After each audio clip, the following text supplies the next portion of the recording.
नमस्कार बच्चों, आज हम लोग क्लास 5 में हिंदी में पढ़ेंगे पाठ 5 महर्षि वाल्मीकि। देखिए, पुस्तक में देखिए ध्यान से। श्रावण का महीना था, आसमान पर बादल छाए हुए थे, ठंडी हवा बह रही थी। ऐसे में कुछ ऋषि वन के मार्ग से चले जा रहे थे। उनके हाथों में कमंडल थे और होठों पर ईश्वर का नाम। तभी जंगल के सन्नाटे को चीरती हुई एक कड़कदार आवाज सुनाई दी। ठहर जाओ, जो कुछ तुम्हारे पास है सब निकालकर भूमि पर रख दो, नहीं तो प्राणों से हाथ धो बैठोगे।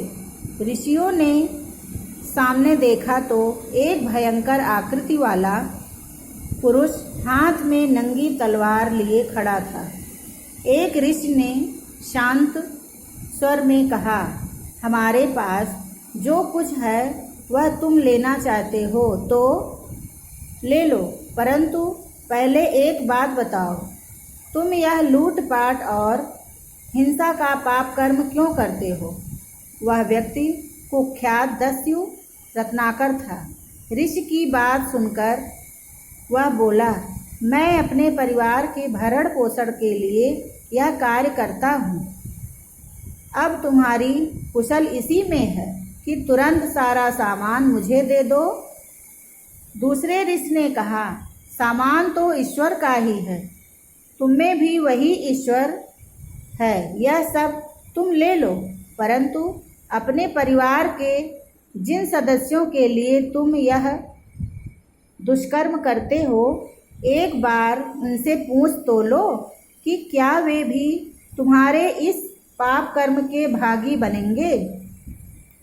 रत्नाकर ठठाकर हंस पड़ा और बोला, वाह, मैं उनसे पूछने जाऊं और तुम यहाँ से चलते बनो, यह चालाकी मुझ पर ना चलेगी। ऋषि ने कहा, हम पर विश्वास करो, हम कहीं नहीं जाएंगे।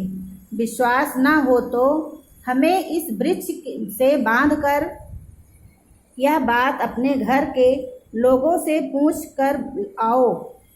रत्नाकर का हृदय कुछ डोल गया, फिर भी वह था तो डाकू ही।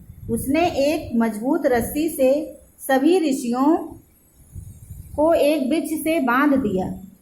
फिर वह अपने घर गया और घर के लोगों से बोला, मैं तुम सबके पालन पोषण के आगे देखिए लिए लोगों को लूटता हूँ, विरोध करने पर उनकी हत्या कर देता हूँ। मुझे यह बताओ कि मेरे द्वारा किए जाने वाले पाप में तुम्हारा भी भाग है या नहीं? उसके परिवार के सदस्यों ने कहा, अपने परिवार का पालन पोषण करना तुम्हारा काम है, इससे तुम्हें मिलने वाले पाप या पुण्य में हमारा कोई भाग नहीं है। यह सुनते ही वह डाकू सन्न रह गया, उसका हृदय पलट गया।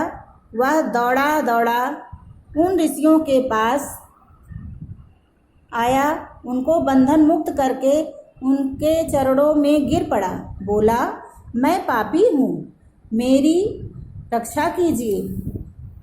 ऋषि बोले, तुम्हें अपने कर्मों पर पश्चाताप हो रहा है, तुम राम का नाम लेकर तप करो, तुम्हारे सभी पाप नष्ट हो जाएंगे। रत्नाकर ने घोर तपस्या की, उसके हृदय में ज्ञान का प्रकाश उत्पन्न हुआ। यही रत्नाकर बाद में वाल्मीकि कहलाए। उन्होंने रामायण की रचना की। रामायण में रघुवंश तथा भगवान राम की लीला का वर्णन है। भारतवर्ष तथा संसार के अनेक देशों में रामलीला प्रसिद्ध है। बच्चों आप सभी इस पाठ को शुद्ध शुद्ध पढ़ेंगे। धन्यवाद।